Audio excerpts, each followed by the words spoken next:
Today, I would say the cars are much easier to drive, but because they are so much easier to drive, you have to take more risk and push the limits even more to make a difference.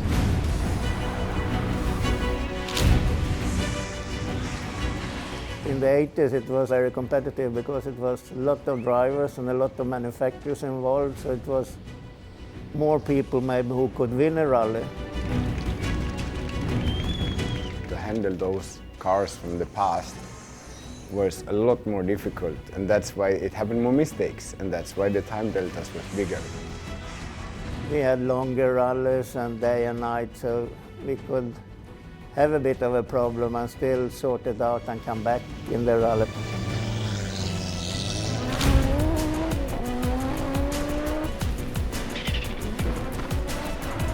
It was a big thing for Audi to go there and beat all the American and get the European car to win there.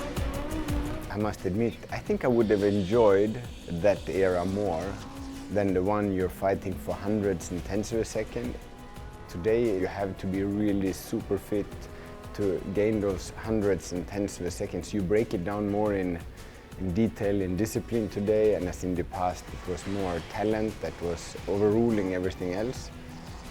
They were, you know, enjoying to party a bit, they were smoking, they were having a nice life. Today would be impossible because of what the level the sport has come to.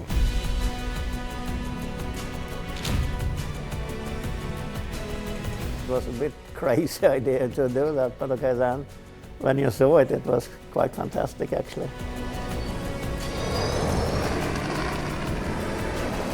I think it's really difficult to understand really how steep it is, because when I walked up, you can realize it is extreme.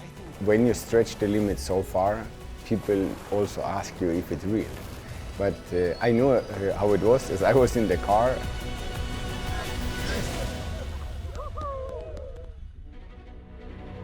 I grew up as a kid watching Stig Blomqvist and Walter Röhrl driving, and I thought that was amazing. I mean, the cars and everything. I was competing against him for that season when he started, so I remember it very well. Of course, very good driver, very technical, just wanted to be better and better all the time.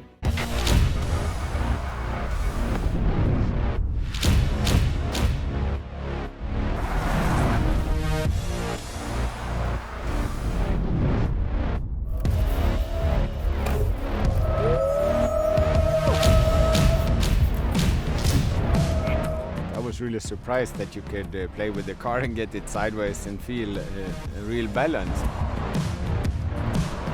You can feel the torque vectoring, especially in the exit of the corners, that the understeer is very limited. That's the extra help you need to get the car around the corner nicely and things, so that's really good. You can keep a really stable platform, even still you have four-wheel drive. It's quite impressive.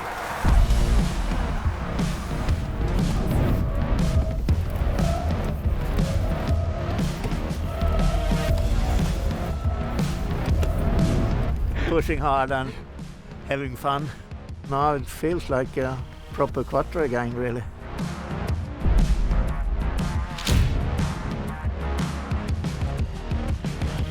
Oj, oj!